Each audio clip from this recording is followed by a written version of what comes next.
The time, D-Day -1. In this case, D stands for deer.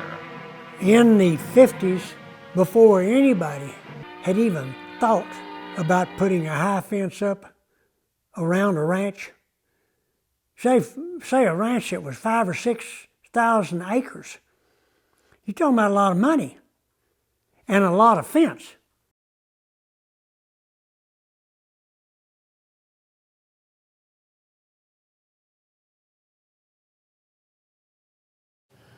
Well, I've been on both sides of the high fence. And I could show you an article I wrote years ago in the 60s, and I can see where someone is trying to manage land that has a real problem on the boundaries, why they would want to put it up. After Jerry had Texas Trophy Hunters going for a few years, he got interested in what was going on in Austin with the Parks and Wildlife Department and other agencies up there. He'd call me and want to know if I wanted to go with him, and I'd say yeah. And he would voice his opinion, which was good sometimes and which wasn't too good sometimes. But he always said what he believed. That was the reason his opinions were sometimes rejected by Parks and Wildlife. He just said what he thought, and that wasn't always what they thought. Jerry is an individual who doesn't mind stirring it up. You think about high fencing. You think about deer management. I mean, those caused massive debates and discussions from the Capitol all the way to the coffee shops in South Texas. I happen to think he was right. Is Jerry liked by everybody? Well, there's probably a certain fraction out there that is not happy with things happen. I've seen this in meetings where one of the guys from Texas Parks and Wildlife threw down the Trophy Hunters magazine, said there's what's wrong with the deer in Texas today. That's an attitude that to me, that's ridiculous. Parks and Wildlife didn't think a lot of Jerry Johnston. Parks and Wildlife's interest was in the most deer for the most people. Jerry Johnston's Texas Trophy Hunters was big deer for people who wanted to hunt big deer. In Texas, we're a private property rights state. We're not California or even Colorado, where the government owns most of the land. This is Texas. And although deer belong to the state, Jerry was very instrumental. He was one of the inaugural individuals that said, you know what? If we're going to manage these deer and we'll put them behind high fence, yeah, they still belong to the state of Texas, but we're going to manage them. We're going to have managed land permits, and he was correct. All of my supervisors at Parks and Wildlife, they didn't like him. I think we all understand that, and I love the Parks and Wildlife. Listen, man, those wardens do an incredible job. They got an important role of keeping the poaching and all that kind of stuff down. But when it comes to managing the resources of the state, nobody does it better than the private landowner. And Jerry understood that, and he was willing to fight that fight.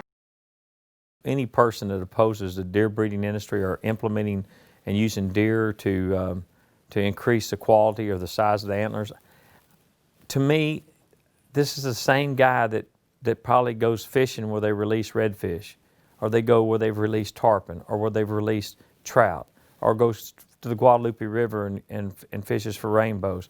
There's a lot of contradiction in that. I mean, our state catches the biggest. If you catch a big bass, you give it to the state of Texas.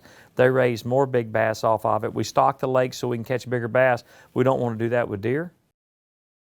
I raised deer, and in the beginning it was just a hobby, but it was a hobby that went wild. Mine went wild because of Jerry. Once they put my deer on the cover of the magazine, I started getting phone calls wanting to buy deer, and it was kind of strange because I wasn't the guy that thought down the road how far before I started selling product.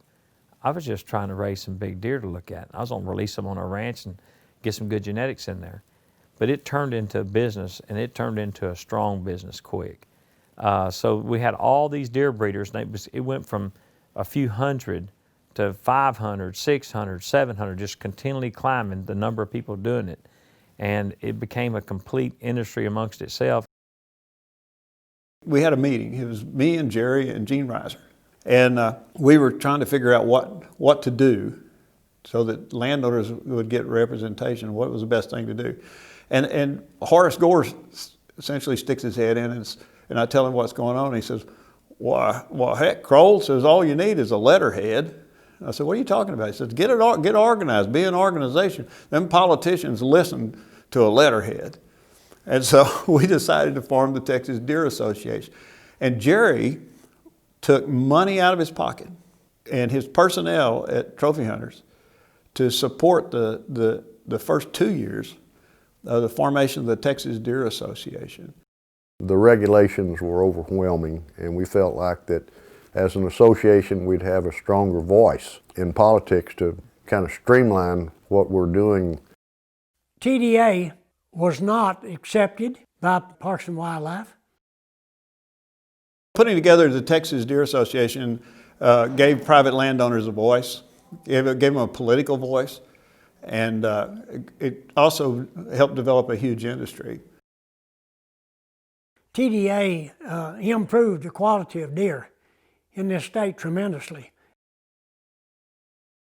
Jerry, he doesn't feel like there's any reason for him to step up and have any kind of apologies for standing for private property rights, standing for business rights, standing for the right to manipulate the game and the animals on your own private property. He's definitely made no apologies for that whatsoever. Texas A&M did a study about what the deer industry meant to Texas, and believe me, it's significant. It is a very significant number. It says a lot about what goes on in Texas, and particularly the rural areas of Texas. None of this would have ever happened if it hadn't been for Jerry Johnson and some guys getting in a room deciding they wanted to start the Texas Deer Association.